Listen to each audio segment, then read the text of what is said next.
Well, my heartfelt thanks to all of you, and also to thank the planning committee. Even if the weather motivated you to come indoors, I'm not sure whether it was really you were more concerned about my voice, which may have also been the reason, but you didn't want me to feel badly, and so you didn't mention that.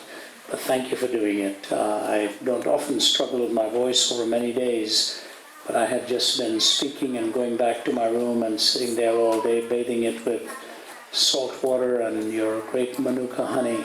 So I think I bought up all the supplies in this city, but not from the pharmacies. I'd have to get into my jacket to buy it there. So I went to the supermarkets and bought up some of this fascinating stuff, apart from the fact that it tastes very good too.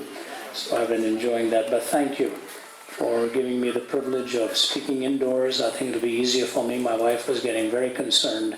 I've still got 1, 2, 3, 4 countries to cover from here.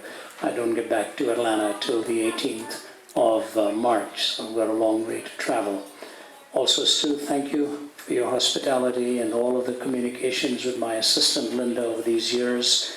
You were very kind and very gracious, and just to have the communication from here and from Auckland as well. Looking forward to being there tomorrow night. Please thank your entire team. I haven't met all of them, but what an honor to come here and be in Dunedin, New Zealand. You have a beautiful country, you know it, and I'm glad you try to protect and preserve it, so much so that even our granola bars have to be declared when we come in here. But keep doing it. You don't want this place polluted. It's Edenic. Really, really pretty. Sanj and his daughter went and took a drive out yesterday for 4 or 5 hours and came back and just said it's absolutely amazing. So we thank God for this part of the world, and I also want to express my thanks very much for the hospitality that you've shown us during this time. It's been quite amazing. Several of you have given cards and little gifts and all of that, and we go back with a great sense of joy and a great sense of delight. I hope we'll have the opportunity of coming back. The highlight for me was yesterday, going to Mosgiel and being in that little building where F.W. Borum preached for 12 years. You know, I wrote to my wife today and I said to her, from the time I was a little boy, God has given me experiences that I would never have dreamed about. First, it was meeting Jesse Owens, the famed American athlete. I was just a little kid. He broke all kinds of records. His time was long before I was born, in the 1936 Olympics in Berlin, where he broke all these records. And he came to India in the 50s. I was a little kid, about 9 or something, and had the chance of shaking his hand, and didn't wash my hand for a few days. And then later on in life, it was Malcolm Muggeridge. Never dreamed I would have lunch with him and Kitty one day in England. Never forgotten that. He was to write the foreword to my first book, but passed away before that happened. Then praying with Billy Graham. I could go down the line, and now to be in the home of F.W., in the building where Borum preached. One of the most remarkable essayists. If you haven't read A Bunch of Everlastings, get a hold of it. It could change your life. The amount of research that went into that book and the essays that he wrote, to stand behind his pulpit and to meet the people who prepared our welcome there and they prepared a little binder for me, took photographs, and also one of his original handwritten sermons that they made a copy of and gave to me. I will treasure that and take it back. So I felt like a little boy, once again being told by God, I've got a lot of goodies for you, and this was one of them. Thanks for arranging that, Chris. Thank you for taking me there where I saw you seated somewhere. There you are, Chris, and for making all the arrangements. I'm sorry to take up all that time, but this is our last night here, and we'll be heading off. I hope our paths will cross again. So what I'm going to do today, I thought it'd be fitting to take an outline from Borum's sermon and give that to you. The sermon is not his, just the outline is his. And you'll see the kind of verbiage he used when he was a little boy. Actually, his mother was walking around with him in his arms, and a gypsy bumped into them and told the mother, you put a pen in this boy's hand and he'll never lack for something to write. So it turned out to be, in a very strange way, quite a prophetic thing about him. And after 55 volumes, that's quite an amazing amount of penmanship. I also want to say one more thing to you. Sanj has joined our team now.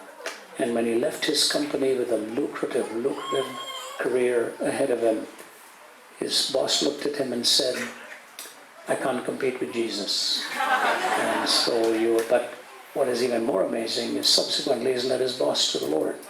And when I was speaking in Michigan recently, his boss was there with 4 or 5 others attending the whole meeting. So I thanked him for sparing Sanj to us.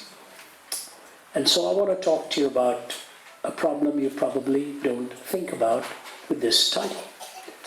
If you were to ask an average person, what keeps you from coming to God?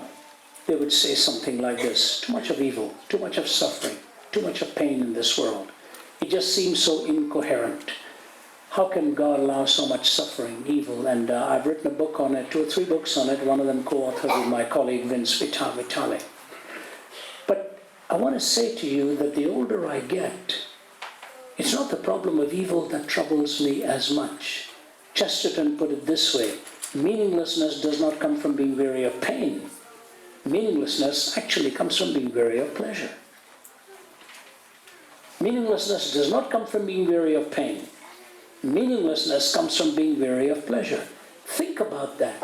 Some of the most hedonistic people who have indulged beyond any boundaries have ended up totally empty. I wrote a book on an imaginary conversation between Jesus and Oscar Wilde. And I went to do some research on Oscar Wilde's life. He was the quintessential hedonist. His picture of Dorian Gray may well be autobiographical, we don't know, but so much was written in there about a duplicitous life and an indulgent life that ultimately ended up even drawing blood. But if you go and see the grave of Oscar Wilde in Paris, it's in a place where one of the largest cemeteries of the world, and above his grave there is a massive phoenix, almost with the hope of a resurrection. But the verse he selected as his epitaph is from the book of Job. Who would have ever thought that a pleasure-driven man would go to the book of Job to find a verse that described his life? And the verse he picked, which said, my friends looked at my suffering and were horrified. It is he who wrote the ballad of Reading Jail, in which he talks about the woman with the alabaster ointment, one of the most beautiful pieces of poetry ever written, in which he makes the comment that maybe only blood can cleanse the stains of blood. And he was talking about his own life so marred, and ironically his funeral was also held in the same church that Blaise Pascal's funeral was held. And so in that imaginary conversation I used Blaise Pascal as the foil, and the 3 of them talking. And somebody, the publisher, wrote to me and said, how can you put all these words into Oscar Wilde's mouth? I said, I didn't, they're his. I said, I've just taken them and reworded the same thing, but I've got footnotes for every one of them, and never heard a complaint even from scholars of Oscar Wilde that that's exactly the way he struggled. As shortly before he passed away, lying in Paris, asked somebody to bring a priest because he was so broken and so shattered, and he needed to talk to somebody about the rescuing of his soul. So the problem of pleasure, and especially for you young men and women, the world might seduce you into disbelief with the problem of pain, but the world in seducing you will induce you into a hedonistic lifestyle, and that will leave you even emptier than before. Believe me, it will leave you even emptier than before when you have indulged and plumbed the depths of anything illicit. You come away saying, this is not where it could be. A few weeks ago, for the first time in my life, we were in Las Vegas, and you see the billions of dollars that are gambled out there. And I mean, it's a street of hedonism. Anything you want, you can find in that main drag in Las Vegas. And I mentioned to them of a man who had come there and took his own life and left this one line in his hotel room. He said, here, there are no answers. Here, there are no answers. Probably there were only more questions. Solomon lived that way, and he wrote these words. I thought in my heart, come now, I will test you with pleasure, to find out what is good. But that also proved to be meaningless. Laughter, I said, is foolish, and what does pleasure accomplish? I tried cheering myself with wine and embracing folly, my mind still guiding me with wisdom, and I wanted to see what was worthwhile for men to do under heaven during the few days of their lives. I undertook great projects. I built houses for myself, and I planted vineyards. I made gardens and parks and planted all kinds of fruit trees in them. I made reservoirs to water groves of flourishing trees. I bought male and female slaves and had other slaves who were born in my house. I also owned more herds and flocks than anyone in Jerusalem before me. I amassed silver and gold for myself and the treasure of kings and provinces. I acquired men and women, singers, and a harem as well, the delights of the heart of man. I became greater by far than anyone in Jerusalem before me. But in all this my wisdom stayed with me. I denied myself nothing my eyes desired. I refused my heart no pleasure. My heart took delight in all my work, but this was the reward for all of my labor. When I surveyed all that my hands had done, and what I had toiled to achieve, everything was meaningless, a chasing after the wind. Nothing was gained under the sun. That last phrase is the key to unlock what he's really saying. Under the sun. Under the sun. It's a Hebraism that really means when you lock God out of the paradigm. When you take God out of the picture, nothing is really going to be gained under the sun. In a closed system, he said, there is no meaning. And some commentators say they probably had up to 14,000 people being fed at the palace every day. If you go to Jerusalem today, there's an ironic twist where you can really get a glimpse of where he had housed his harem. If you stand in the valley of Hinnom, which comes from the word Gehenna, hell, because in the valley of Hinnom is where you had Manasseh introducing child sacrifice, and with the fires burning at night and the babies screaming and the parents screaming, they called it Gehenna, Hinnom, the place of hell. They thought that's what hell must be like. So you go today as it is named, the valley of Hinnom, and you look up into the distance, you'll see what is called the Mount of Offense, which is exactly where Solomon had housed his harem. From the valley, you get a glimpse of what the mountaintop provided for him, but it brought him down to the gutter, and he became one of the leaders of the destruction, ultimately, and the division of the kingdom. Solomon, with all of his wisdom, he said, the reason he says, my wisdom stayed with me, he knew he was messing it up. He knew he was not on the right path. And so I ask you this question, pleasure. Do you find fulfillment in it? How do you decide what is a legitimate pleasure and an illegitimate pleasure?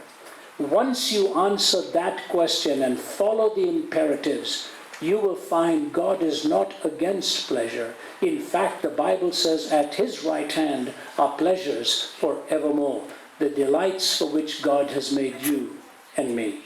Here's Boehm's 2 or 3 paragraphs in an essay called Phoebe's Perplexity.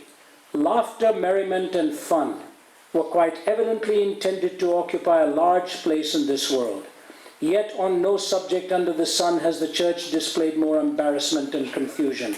One might almost suppose that here we have discovered an important phase of human experience on which Christianity is criminally reticent, a terra incognita which no intrepid prophet had ever explored, a silent sea upon whose waters no ecclesiastical adventurer had ever burst, a dark and eerie country upon which no sun had ever shone. Dr. Jowett tells us of the devout old Scotsman who on Saturday night locked up the piano and unlocked the organ, reversing the process the last thing on the Sabbath evening. The piano is the sinner, the organ is the saint. Dr. Parker used to wax merry at the man who regarded table games as a gift from heaven, but billiards he deemed to be a stepping stone to perdition. The play we condemn, it is anathema to us. The same play, or a vastly inferior one, screened on a film we delightedly admire. One Christian follows the round of gaiety with the maddest of the merry. Another wears a hair shirt and starves himself into a skeleton. One treats life as all a frolic, another as all a funeral. We swerve from the Scylla of asceticism to the Charybdis of asceticism.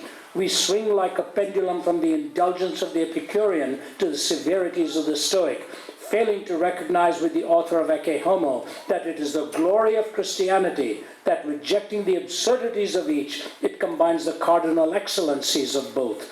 We allow without knowing why we allow. We ban without knowing why we prohibit. We compound for sins we are inclined to by damning those we have no mind to. We are at sea without chart or compass.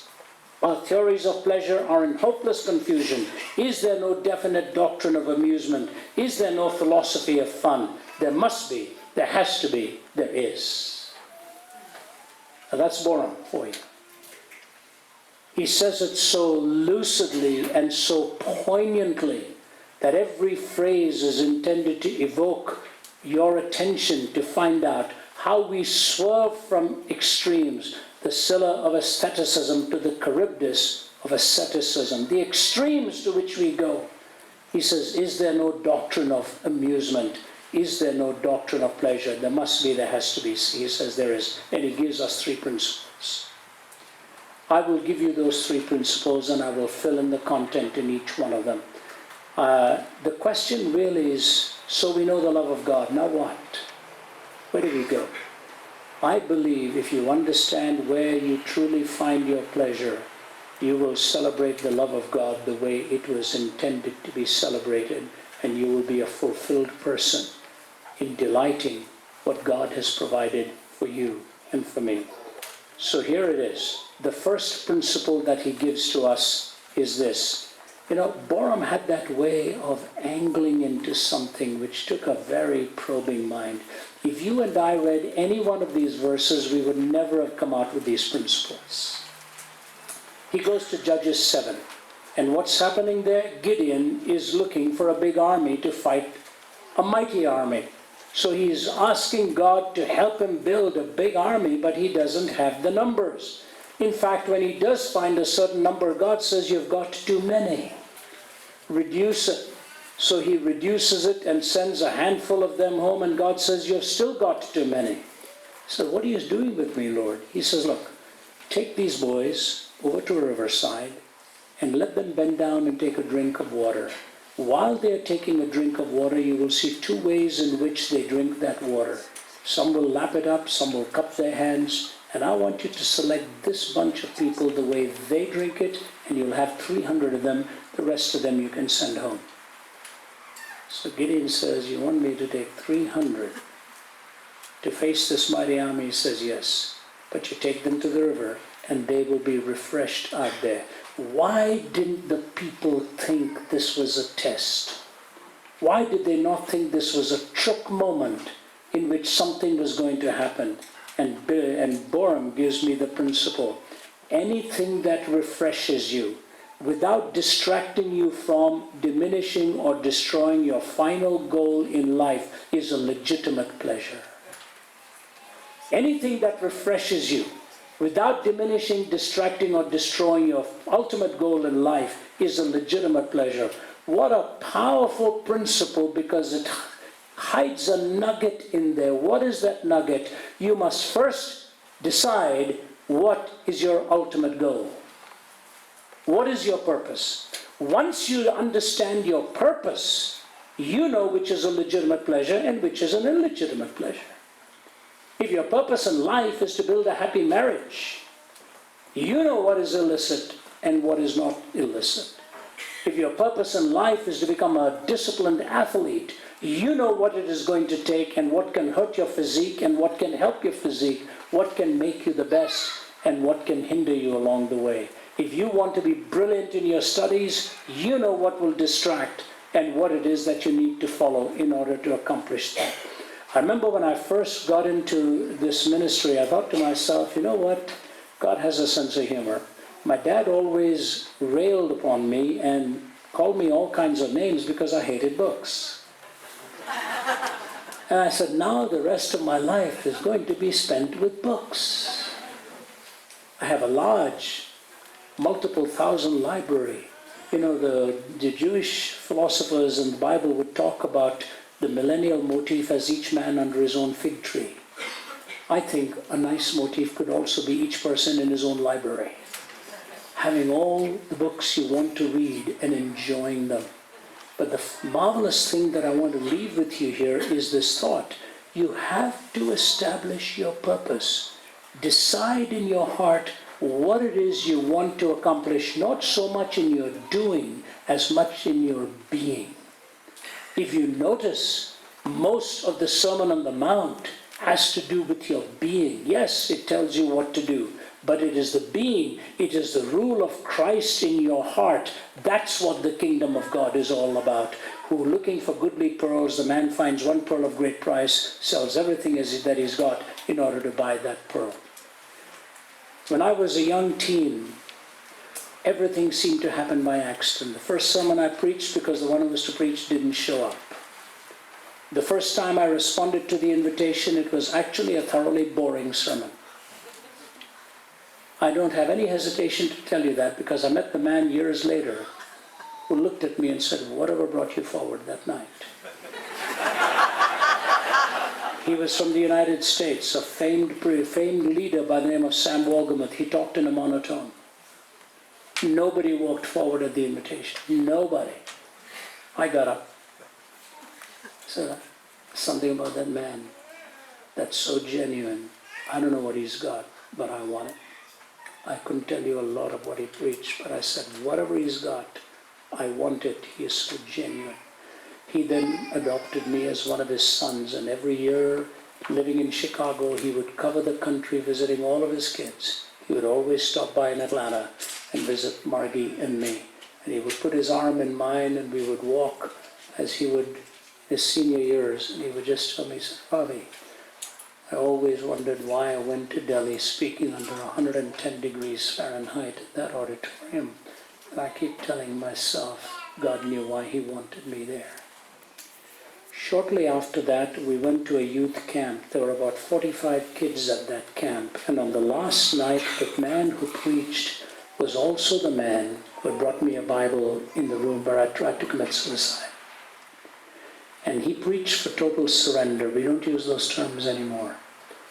And when he preached on that, I looked at my friend who would later on become my brother-in-law and a pa. He became a nuclear physicist, head of the safety department, Atomic Energy of Canada, gave that up and went into the pastorate.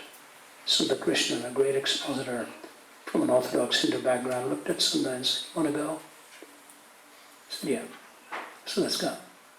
And we went and literally fell on our knees, and we called it total surrender.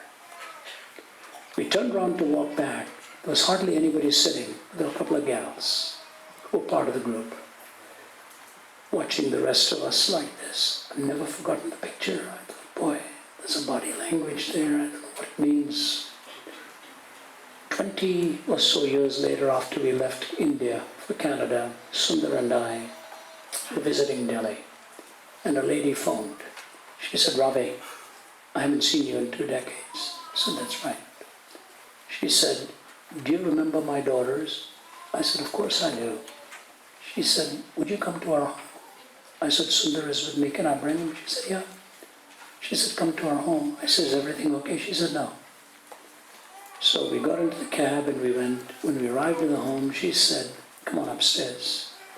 So we went upstairs, and there was her older daughter lying in bed like this, gnarled, cheeks sunken, a bag of bones. I said, "What happened?" I said, "What happened?" She said, "We got into a fight a few months ago. She ran into the bathroom, locked the door, and took all of her prescription medication, swallowed it, and this is what is left." I looked at her and I called her by name. I said, "Do you remember me?" And she got so agitated, the mouth started to foam. I think it was her struggling to say, "I remember you." That's my thought. But as I stood by her bedside, I thought, I wonder, on that day, when the invitation was given, had the response been different, would the situation also have been different? And I asked myself, what are you doing in this condition? And so I ask you, what are the places you go to? What are the things you watch? What are the pictures that you delight in? What are the relationships that you're engaging in? Is it right for you to be where you are in those situations? Find out your purpose, and if some of those things have to be broken and amputated, do them tonight. It'll take a lot of courage and a lot of strength of will, but it'll be the most liberating thing you can ever do. Believe me, we live with temptations. You live in a hotel room, you live with temptations. Half my life has been spent there. I remember speaking to a very prominent baseball team, professional team in Atlanta. They used to invite me regularly to come and speak, to do the chapel. You speak to the opposing team first, then the home team, and then they go out onto the field, and I was invited to watch the game from the box side there. So I stood up before them and I said this. I said, you know, guys, your muscles are so big. It's awful to walk into the room and be the only one who fails the physical. I said, do you think I'll talk to you about bodybuilding? Do you think I'm going to talk to you about how to knock the ball out of the park? I can't even see it coming, and you boys have knocked it out by then. I said, but I'm going to talk to you about something that I probably know better than most of you sitting in front of me. I said, I've lived my life on the road, and I want to talk to you about how to live your life on the road. They sat up. At the end of that talk, they lined up, and one of them, who was paid millions a season, came and he grabbed me by the back of the neck. I thought he'll break my neck. He said, I want to tell you something. He said, I have more money in my bank than I ever thought I would have. But I have lost everything of value that I ever possessed. And he put his head on my shoulder and started to cry. My travel associate realized what a sacred moment it was for him. He just moved back about 10, 15 feet. And as I prayed with him, the tears were just on my clothes as he sobbed, and he says, pray for me, man, pray for me. I don't know if I can ever recover what I've lost. He said, all the wealth, but all the shame, and all the guilt, and all the pain. Young men, it's very easy for you and me to make those blunders, very easy, because the body injects ideas, and the world is waiting there to plunder what you have in your pockets. And when it's all over, you will be left empty and desolate and lonely. Whatever refreshes you without distracting you, diminishing or destroying your final goal is a legitimate pleasure. Secondly, story again from 2 Samuel 23 this time. David is at Adullam. The Philistines are at Rephaim, and they're going to engage in battle. But David is sitting in his tent and he's dreaming of his hometown. We do that often, and then he makes this wish. Imagine if you're away from New Zealand on a battlefield somewhere, and you think of all the beautiful blue waters here, and all the scenery around. David is thinking of Jerusalem, Bethlehem, and he says, if only I could get a drink of water out of my well, I'd feel so good. And one of his best soldiers hears it, and he talks to two other guys. And under a cloak and dagger operation, they slip behind enemy lines. They get a pitcher, get to the well, fill it up, get back, and they come to David's tent and place that pitcher in front of him and say, here it is. What's this? He says, water from the well of Bethlehem. David says, how do you boys do it? It's okay. We love you, David. We love you. You're our leader. Enjoy it. David picks it up. He's about to drink it. He says, I can't. And he pours it onto the ground. Borum gives me a second pleasure out of this. Any pleasure, he words it a little differently, I've worded it this way. Any pleasure that jeopardizes the sacred right of another is an illicit pleasure. Any pleasure to you that jeopardizes the sacred right of another is an illicit pleasure. See, David dropped that pitcher of water on the ground. If he had done the same thing when he looked at Bathsheba, all of Old Testament history could have been different. He should have said, she doesn't belong to me. How can I do this? I'm jeopardizing the sacred right of our marriage and her husband.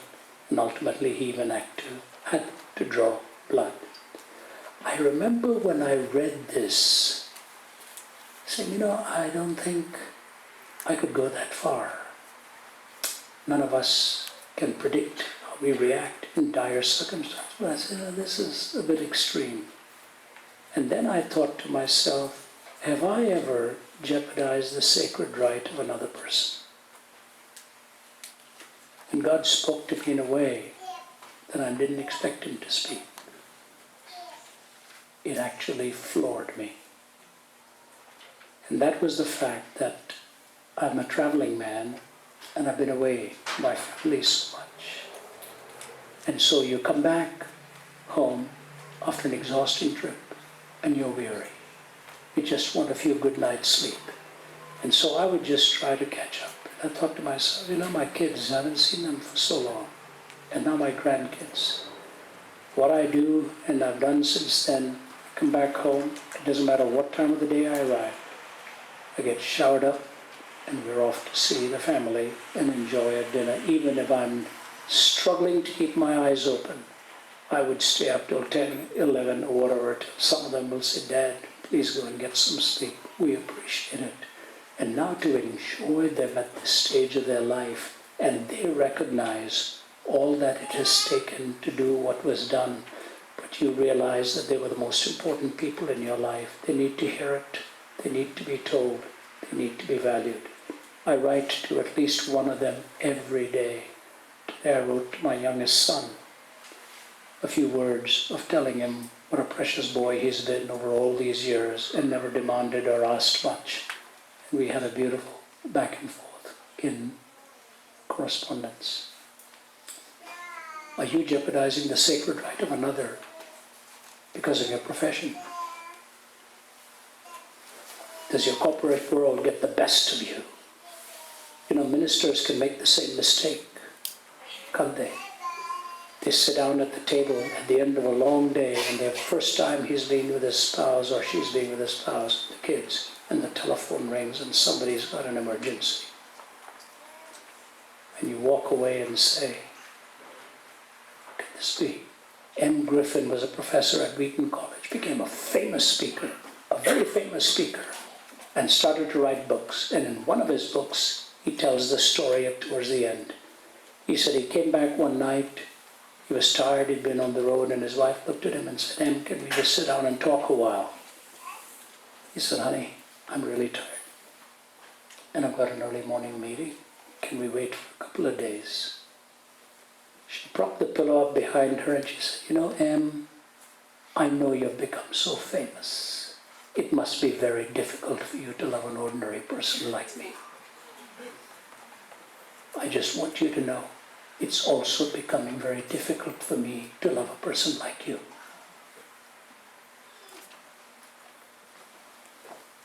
He sat up. He was wide awake. He tells the story himself and talks of what it took to shake him out of his absorption, albeit in a good cause, but forgetting his primary responsibility in the process. And so I say to you, do not jeopardize the sacred right of another person. For some of you, it may be a habit, where you're drawing somebody else into it. I remember when I was in the hotel business, I was only 20. So in Canadian terms, I was a minor. But I was working in a licensed banqueting area in that time, towards the banqueting management position. They had put me as an intern. And every night, I was so naive, I didn't realize where the chef and the manager and all used to go. I thought, what are you boys doing at 2 in the morning, not going home? And so they would just grin at me and would say to me, "Why don't you come? Why don't you come?" And they making some offers. It dawned on me what was going on. So I looked at the general manager and I said to him, "Mr. Stanway, I have a question for you. You give me the keys every night to lock up all the expensive bottles and liquor and everything like that." He said, "That's right." I said, "Why do you do that?" He said, "I trust you." I said, "Tonight, if you get me to break my convictions, will you still trust me tomorrow?"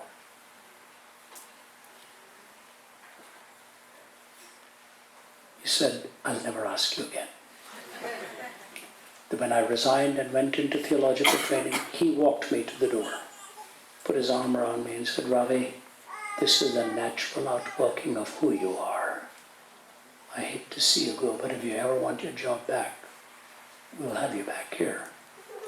And he shook hands, and I could tell his words were, "I still trust you." What happened? Don't lead other people into things that you ought not be leading them into. You cause others to stumble. And I move to my final thought, and that thought is a very simple one given to me by Boram. It is from Proverbs 25:16. If you find honey, eat just enough, too much of it, and you will vomit. If you find honey, eat just enough of it, too much of it, and you will vomit. Not the most aesthetic verse in the Bible. But boy, is it ever true. What's the point? Lead a life of balance. Lead a life of balance. There is a time to laugh. There is a time to cry. There's a time to play. There's a time to rest. There's a time to speak and a time to be quiet. A time to teach and a time to learn. Have a life of balance. Find people from whom you can learn and listen. Take recreation time and play to have fun. God has given us the playing field to enjoy, to laugh, to work out, to just relax the mind. People ask me, "What do you do to relax?" One of the worst things my kids ever said to me was, "Dad, when you were younger, you used to laugh a lot more than you do now." Well, one of the things I do to laugh now is take Sanj with me. He's a clown. He keeps us really entertained, and so is my colleague Michael.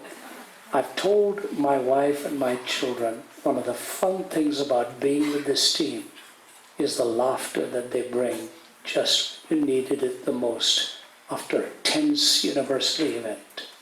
You know, I could tell you so many stories, but I just want to say this to you. Life is like a vapor. It goes by too soon. I would never have believed I'm in the 7th decade of my life. Very hard for me to believe that.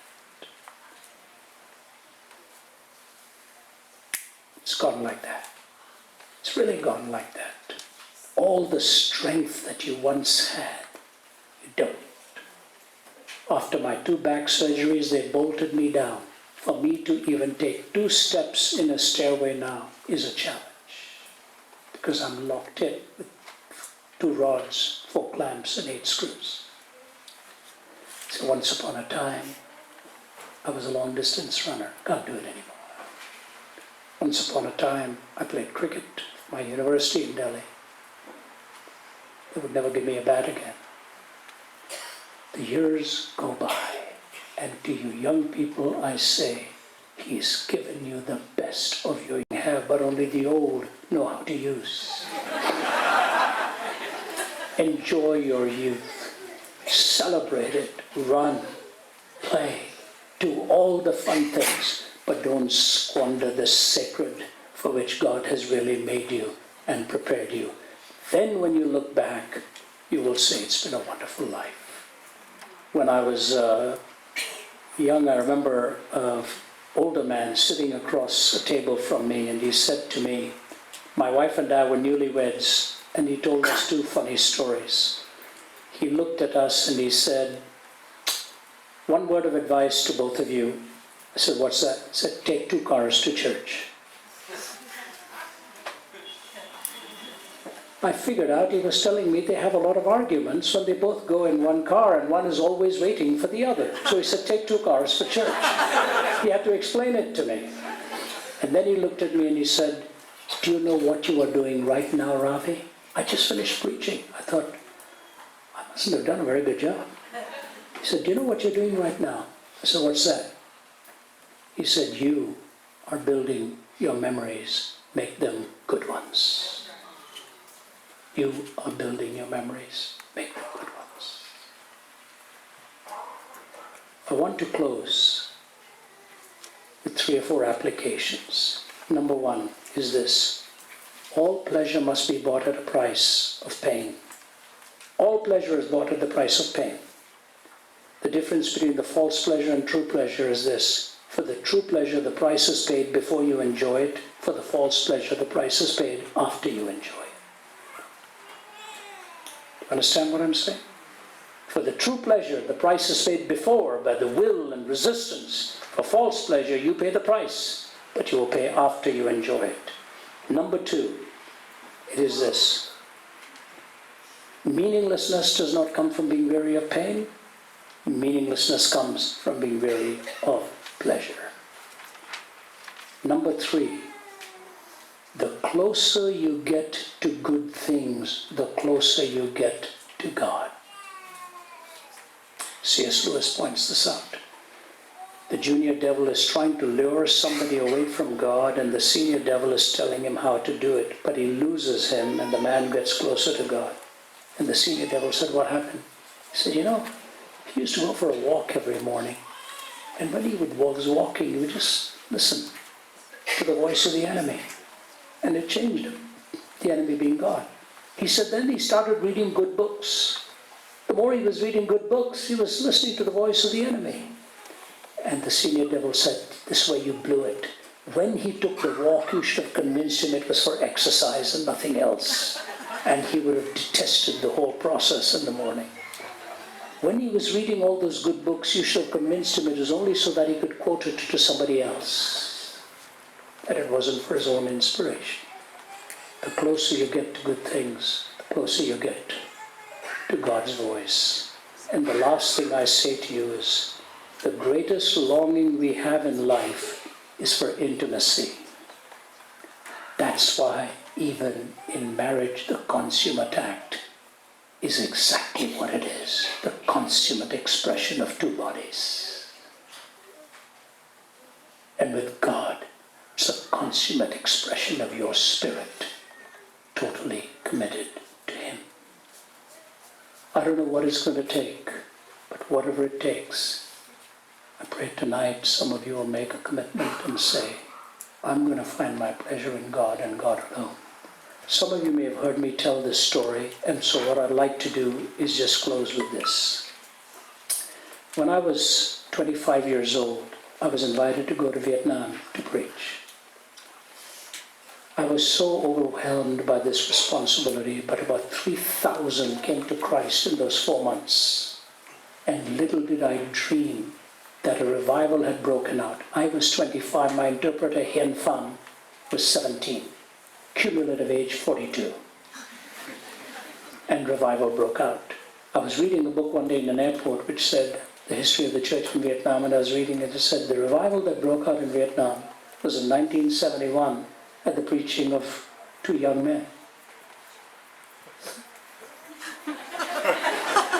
I said, I think this is talking about our meetings. Sure it was. Hien Pham was a tiny little guy with a squeaky voice, and he was my interpreter. Always called me Brother Rafi. It was so melodic, Brother Rafi.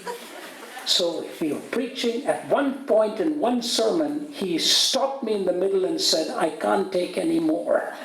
I am under conviction. Stop. I promise you that happened. And the sermon was never finished, and the people were pouring forward. When it was all over, I wrapped my arms around him in Saigon.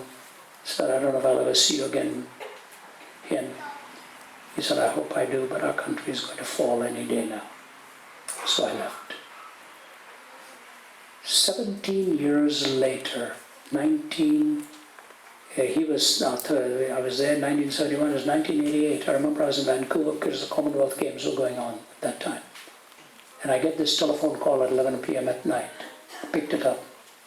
Brother Rafi. I said, Hian, how did you know? I said, Hian, you're the only one who ever called me Brother Rafi. I said, where are you? He said, I'm in California. I said, what? I said, what are you doing there? He said, have you got time to listen? I said, sure. He said, Brother Rafi, after you left, Viet Cong came, South Vietnam fell. I was one of the first they put into prison because they accused me of working with the American soldiers since I was an interpreter for them and with the CIA. I told them I'm only so young. I haven't worked for the CIA. I only interpreted for some of the troops and so on. They wouldn't listen to him. They incarcerated him. And they gave him Marx and Engels, Marx and Engels, Marx and Engels. Nothing in English, French and Vietnamese, French and Vietnamese. They were indoctrinating him, making an atheist out of him. And he rebelled against all of that till one day finally he said, I've had enough. I'll give it up. He said, Brother Rafi, I kept thinking of you and your sermons and their impact on my life, but I gave it up. I told God, I'm going to wake up tomorrow and I'm not going to talk to you again. I've had enough. Just get me out of this prison. So he gets up the next morning and the commandant says to him he has to clean all the latrines that morning.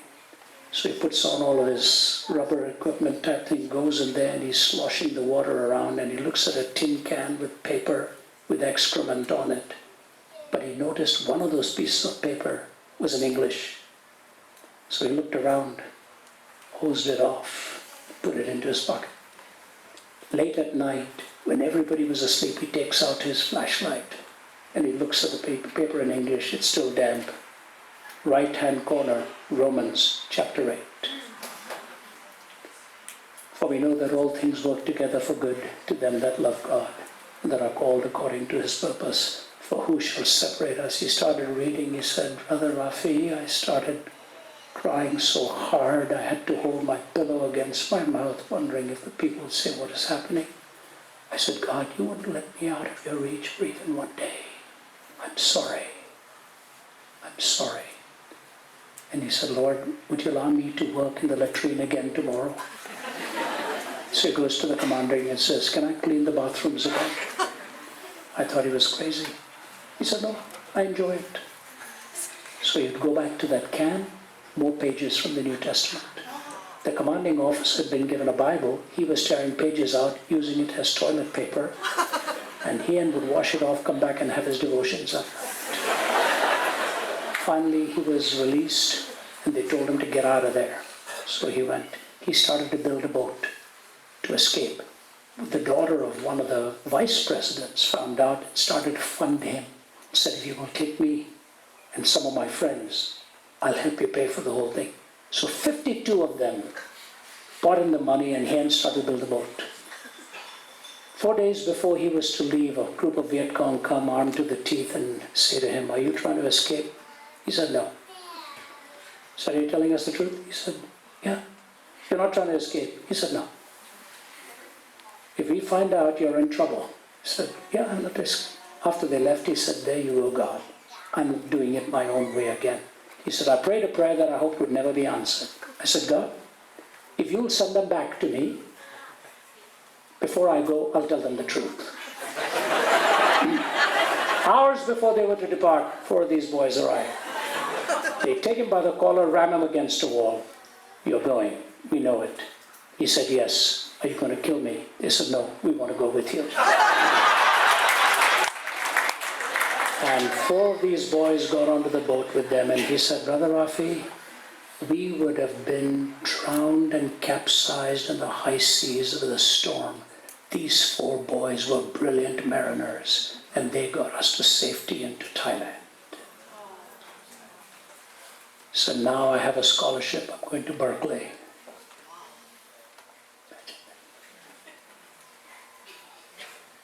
Little kid like that. Berkeley. How God sovereignly works. I I said, why are you calling me him? He said, I think I've met the girl I want to marry. Will you officiate at our wedding? He flew to Atlanta to meet my family, and we were sitting around, and he looks at my 3 kids and he says, I want to tell you something. I've seen life. I've seen death. I've seen hate. I've seen love. Find out before it's too late for you that the greatest thrill in your life is when you find your intimacy with God. That is the purpose for which He has made you. Don't ever walk away from that intimacy with God. That's the pleasure for which you are made. Find that. Commune with Him, and He will be to your spirit the consummate lover that the body alone can never fulfill. Christ in you, the hope of glory. If you don't know Him tonight, I hope you will receive Him. If you do know Him and are wandered away, I hope you will return to Him. It's not enough to say God loves me. You have to come to that fellowship that is so intimate that you will walk with Him step by step every day. Will you pray with me? Please bow your heads. I want to thank you, especially so many of you standing here patiently, right at the back, in the middle.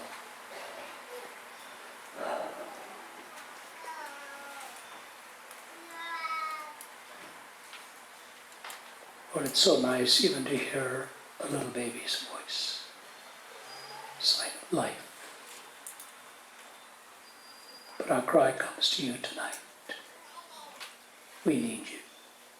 The world needs you. We are a needy people around the globe. Lord, I pray for the many here tonight, especially for the young.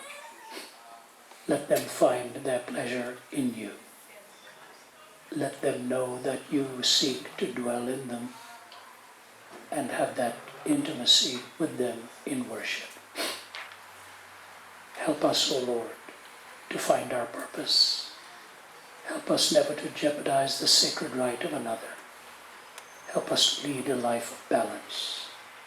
And ladies and gentlemen, while your heads are bowed and eyes closed, this is the last night. And I want to thank you for bringing my team here. Thank you for those who worked hard. Tomorrow, as we work with Rodney and his team, we ask again that your Spirit will overflow in that place. Do your work tonight. It's only you can.